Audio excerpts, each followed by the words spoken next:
আমার হাতে 2000 জিবির একটা পেনড্রাইভ, এবং এই পেনড্রাইভটা 2000 জিবি হলেও এটার দাম কিন্তু খুবই কম, মাত্র 500 টাকা। 500 টাকায় 2000 জিবির এই পেনড্রাইভ আপনার জন্য কেনা উচিত হবে কিনা, আর এত কম দামে এত বেশি স্টোরেজের একটা পেনড্রাইভ কিভাবে প্রোভাইড করছে বা কিভাবে দিচ্ছে, সেটাও আজকের ভিডিওতে আমি বিস্তারিত কথা বলবো। এবং এই পেনড্রাইভটায় আসলে বিভিন্ন ফাইল বা গুরুত্বপূর্ণ ফাইল রাখা উচিত হবে কিনা সে বিষয়ে জানতে পারবেন আজকের ভিডিওতে। মোট কথা, 2000 জিবির এই পেনড্রাইভ মাত্র 500 টাকায় কিভাবে দিচ্ছে, এবং এই পেনড্রাইভে আসলে কি কি থাকছে, কি কি সুবিধা, কি কি অসুবিধা, কোথায় পাবেন কিনতে, কিভাবে কিনবেন, আসলে আপনার জন্য কেনা উচিত হবে কিনা, এসব বিস্তারিত বিষয় থাকছে আজকের ভিডিওতে। সো এরকম সব ইনফরমেটিভ ভিডিও প্রতিদিন পাওয়ার জন্য অবশ্যই চ্যানেলটা সাবস্ক্রাইব করে দিবেন।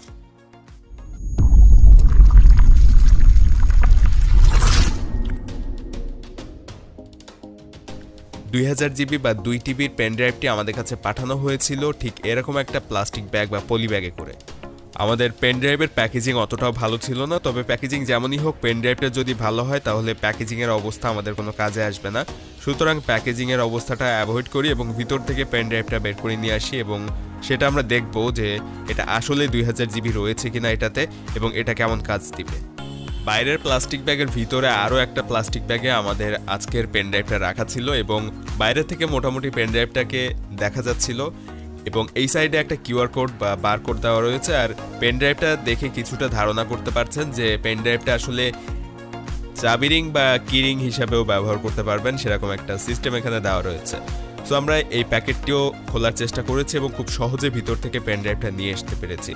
তো পেনড্রাইভের অবস্থা দেখতে পাচ্ছেন, এটা কিন্তু যথেষ্ট প্রিমিয়াম একটা লুক দেওয়া হয়েছে। বাইরে থেকে দেখে বোঝার কোনো উপায় নেই পেনড্রাইভটা কেমন, যদিও এটা দেখে যে কেউ একটা প্রিমিয়াম ফিল পাবে এখান থেকে, এবং এটার লুক কিন্তু যথেষ্ট ভালো করা হয়েছে। লুক যেমনই হোক, এটার কাজ যদি ভালো না হয় তাহলে লুক দিয়ে আমাদের কিছুই যাবে আসবে না। সুতরাং আমরা এটাকে চেক করে দেখব এটাতে আসলেই 2000 জিবি বা 2 টিবি রয়েছে কিনা স্টোরেজ, এবং এটা আসলে কেমন কাজ দিবে। যেহেতু এটার দাম মাত্র 500 টাকা, সেই হিসাবে আমার মনে হয় না যে এই দামের পেনড্রাইভগুলো আসলেই 2000 জিবি স্টোরেজ পাওয়া যাবে এখান থেকে। তারপরও এটা কি কাজে ব্যবহার করা যাবে এবং এখানে আসলেই কত জিবি থাকছে সেগুলো তো দেখতে হবে। তো বাইরের লুকটা আমরা আগে দেখে নিই। দেখতে পাচ্ছেন এখানে কিন্তু অভিযোগ করার মতো কোনো কিছুই নেই এটার লুকের দিক থেকে। কাজ এটা যেমনই করুক না কেন, এটার লুক দিয়ে কিন্তু যে কারোরই মন জয় করে ফেলতে পারবে খুব সহজে। চলুন কম্পিউটারে কানেক্ট করি এটাকে। কম্পিউটারে কানেক্ট করার পরে আমরা ফার্স্টে চেক করব এটার স্টোরেজ আসলে কতটুকু আছে, 2000 জিবি বা 2 টিবি রয়েছে কিনা।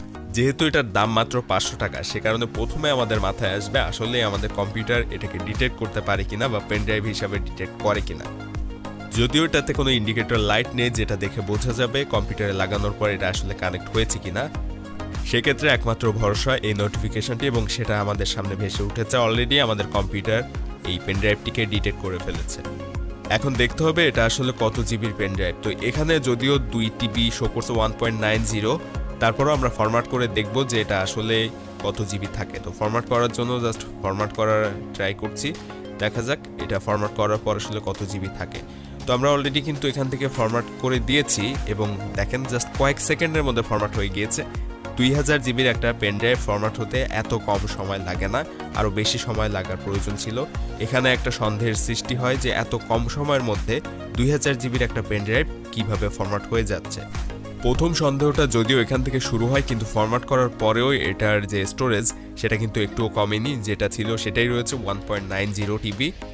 যদিও ফেক স্টোরেজের যে পেনড্রাইভ সেগুলো কিন্তু ফরম্যাট করার পরে স্টোরেজের যে জায়গাটা সেটা কম দেখায়, কিন্তু এখানে সেটা দেখাচ্ছে না। তাহলে কি পেনড্রাইভটি আসলে অরিজিনাল একটা পেনড্রাইভ দিয়েছে আমাদের মাত্র 500 টাকাতে? ভিডিওটি শেষ পর্যন্ত দেখেন, সবকিছুই ক্লিয়ার হয়ে যাবে। আমরা এখন এখানে কিছু ফাইল ট্রান্সফার করে দেখব যে এটার স্পিড কেমন এবং কত জিবি পর্যন্ত ফাইল আমরা এখানে রাখতে পারছি। 1.90 টিবির ফাইল এখানে রাখা সম্ভব কিনা সেটা আমরা দেখব। এখান থেকে প্রায় 8-9 জিবির মতো ফাইল আমি ফার্স্টে কপি করে নিচ্ছি এখানে। আপনারা এখানের স্পিডটা দেখলে কিছুটা বুঝতে পারবেন যে পেনড্রাইভের স্পিড কেমন। যদিও দাবি করা হয়েছিল এটা USB 3.0, তো এটার স্পিড দেখা যাক কেমন স্পিড পাওয়া যায় এখান থেকে। তো আমরা একটা ফোল্ডার করলাম এখান থেকে এবং আমাদের কপি করা ফাইলগুলো এখান থেকে পেস্ট করে দিলাম, এবং আপনারা এখানে স্পিড দেখতে পাচ্ছেন কিন্তু ক্লিয়ারলি।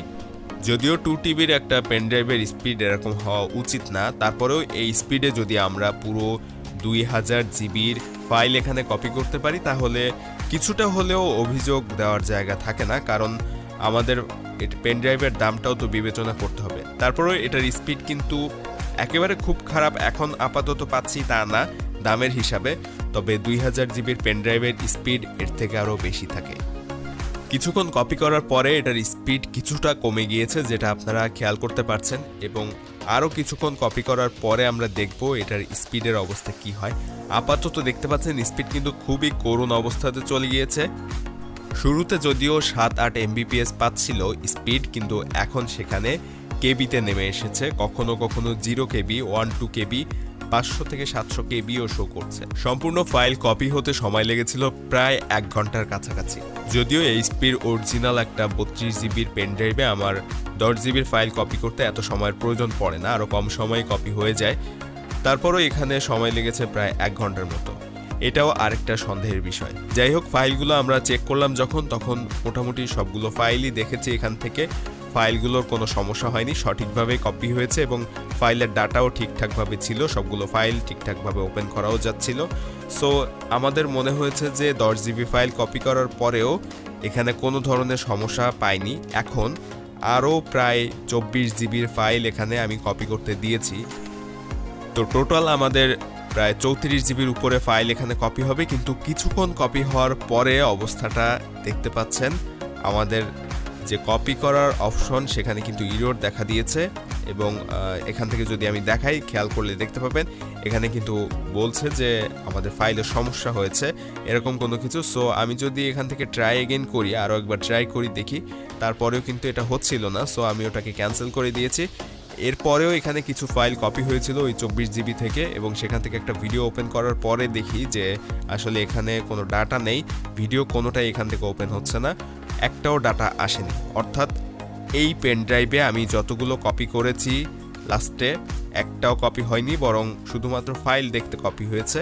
সো দেখতেই পেলেন যে এই পেন ড্রাইভে আসলে 10 জিবি পর্যন্ত ঠিকঠাক কপি হয়েছিল। পরবর্তীতে যখন 30 জিবির ফাইল কপি করতে দিলাম তখন কিন্তু এটা আর কাজ করেনি, বরং পরবর্তী যে ফাইলগুলো সেগুলো নষ্ট হয়ে গিয়েছে। সো এখানে গুরুত্বপূর্ণ কোনো ফাইল কিন্তু আপনারা রাখতে পারবেন না, সেক্ষেত্রে যে কোনো সময় ফাইলগুলো হারাতে পারেন। এখন কথা হচ্ছে এই পেন ড্রাইভটা আসলে কিনবেন কারা, কিংবা কিনবেন না কারা, অথবা কোথা থেকে কিনতে পারবেন সেটা তো অবশ্যই আমি ভিডিওর শেষে বলে দিব। তবে তার আগে জানিয়ে দিই এটা আসলে কিনবেন। অলরেডি ভিডিওতে খেয়াল করেছেন যে এই পেন ড্রাইভটিতে কিন্তু যখন ফাইল ট্রান্সফার করা হয়েছে তখন 10 জিবির পরে যে ফাইলগুলো ট্রান্সফার করেছি সবগুলো ফাইলেরই কিন্তু ডাটা নষ্ট হয়ে গিয়েছিল, কোনো ডাটা ছিল না, ভিডিও ওপেন হচ্ছিল না। কিন্তু প্রতিবারই যে আপনার 10 জিবির পরে ফাইল নষ্ট হবে এমনটি কথা না, কখনো কখনো আপনি কিন্তু এখানে 100 থেকে 200 জিবি পর্যন্ত ডাটা কপি করতে পারবেন। অর্থাৎ এখানে কখন ডাটা নষ্ট হবে বা কখন ফাইল নষ্ট হয়ে যাবে সেটা কিন্তু বলা যায় না, কিংবা প্রতিবারই 10 জিবির পরে যে ডাটা নষ্ট হবে এমনটাও না। আপনি কোনোবার 100 জিবি বা 200 জিবি পর্যন্ত কিন্তু এখানে কপি করতে পারছেন। সো এইটা আসলে আপনি ব্যবহার করতে পারবেন এমন সময় বা এমন জিনিসের ক্ষেত্রে যেগুলো আপনার খুব বেশি প্রয়োজন নেই। ধরুন আপনি কোথাও যাচ্ছেন, সো অনেক পরিমাণ মুভি ডাউনলোড করে আপনাকে নিয়ে যেতে হবে সেখানে। ধরুন আপনি বাইরে কোথাও ঘুরতে যাচ্ছেন, সেখানে ইন্টারনেট নেই, সো বাসা থেকে আপনি ওয়াইফাই থেকে মুভি ডাউনলোড করে নিয়ে যেতে চাচ্ছেন। সো সেক্ষেত্রে মুভিগুলো যদি কোনো কারণে কিছু মুভি রিমুভ হয়ে যায় বা ডিলিট হয়ে যায়, আপনার কোনো সমস্যা হবে না। এই ধরনের ফাইলগুলো আপনি কিন্তু এটাতে করে ট্রান্সফার করে নিয়ে যেতে পারেন, কপি করে নিয়ে যেতে পারেন। অর্থাৎ মূল কথা হচ্ছে যে ফাইল আপনার কাছে খুব বেশি গুরুত্বপূর্ণ না, সেই ফাইলগুলো আপনি এই পেন ড্রাইভে করে কপি করে নিয়ে যেতে পারবেন বা এটাতে রাখতে পারবেন, ব্যবহার করতে পারবেন। কোনোবার আপনি এখান থেকে, আমি আগেই বলেছি, 100-200 জিবির উপরেও কিন্তু ফাইল এখানে রাখতে পারছেন। যদি কোনো কারণে ফাইল নষ্ট হয়ে যায় আপনি এটাকে ফরম্যাট করে আবার নতুন করে এখানে ফাইল রাখবেন। সো এইভাবে আপনি এটাকে ব্যবহার করতে পারছেন। যেহেতু এটাতে অনেক একটা বড় স্টোরেজ রয়েছে, সে কারণে আপনি আপনার প্রয়োজন না, খুব কম প্রয়োজন এরকম ফাইলগুলো এখানে নিয়ে ব্যবহার করতে পারছেন। আর কিনবেন না কারা, যাদের অনেক বড় স্টোরেজের প্রয়োজন, যেখানে গুরুত্বপূর্ণ ডাটা স্টোর করবেন কিংবা সেভ করবেন, তারা এই পেন ড্রাইভটা কোনোভাবেই কিনবেন না। কারণ এইটা কিন্তু যে কোনো সময় আপনার ডাটা নষ্ট করে ফেলতে পারে, হারিয়ে ফেলতে পারেন আপনার গুরুত্বপূর্ণ ডাটা এই পেন ড্রাইভটি ব্যবহার করার কারণে। ধরুন আপনি 50 জিবির মুভি ফাইল কপি করবেন এখানে, তো প্রথমে মুভি ফাইলগুলো কপি করে নেবেন এটাতে, তারপর চেক করে দেখবেন সবগুলো ফাইল ডাটা ঠিকঠাক রয়েছে কিনা। ফাইল কপি করে নেওয়ার পরে যখন চেক করে দেখবেন কপি করা ফাইলগুলো সবই ঠিকঠাক রয়েছে, কোনো সমস্যা হয়নি, সেক্ষেত্রে আপনার আর কোনো চিন্তার কারণ নেই যে ফাইলগুলো নষ্ট হয়নি। সেগুলো যতক্ষণ না আপনি ডিলিট করছেন ততক্ষণ এখান থেকে নষ্ট হচ্ছে না। আর কপি করার পরে চেক করে দেখলেন যে আপনার ফাইল কিছু নষ্ট হয়ে গিয়েছে, তাহলে বুঝবেন এর পরবর্তীতে যতগুলো ফাইল কপি করবেন সবগুলো নষ্ট হয়ে যাবে। তখন আপনাকে এটাকে ফরম্যাট করে নতুন করে ফাইল কপি করতে হবে। এভাবেই মূলত 2000 জিবির এই পেন ড্রাইভটি আপনাকে ব্যবহার করতে হবে। এখন চলুন দেখে নেওয়া যাক 500 টাকা এটা কিভাবে কিনতে পারবেন। এগুলো সাধারণত চাইনিজ প্রোডাক্ট এবং দারাজ অথবা আলি এক্সপ্রেস থেকে এগুলো আপনারা অর্ডার করতে পারেন। দারাজে আপনি 2TB পেন ড্রাইভ লিখে সার্চ করলেই কিন্তু এখানে চলে আসবে কয়েকটি ভ্যারিয়েন্টে। সো এখানে একটা অলরেডি আমি দেখেন সার্চ করে রেখেছি, এখানে একটা দেখাচ্ছে 2TBর পেন ড্রাইভ, এইচপি ব্র্যান্ডের দেখাচ্ছে। যদিও এগুলো কিন্তু অরিজিনাল না, আমি ভিডিওতে বিস্তারিত সব কিছুই বলেছি। তো এইগুলো আপনারা সাধারণত দারাজ অথবা আলি এক্সপ্রেস থেকেই পাবেন।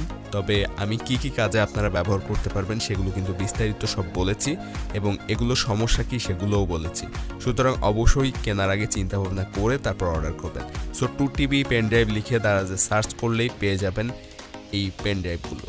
ভিডিওটা যদি আপনাদের কাছে ভালো লেগে থাকে একটুও, তাহলে অবশ্যই ভিডিওতে একটা লাইক দিবেন, কমেন্টে আপনার মতামত জানাবেন। আর কম বাজেটের সব গ্যাজেটের রিভিউ প্রতিদিন পাওয়ার জন্য অবশ্যই আমাদের চ্যানেল 360 সাবস্ক্রাইব করে দিতে ভুলবেন না।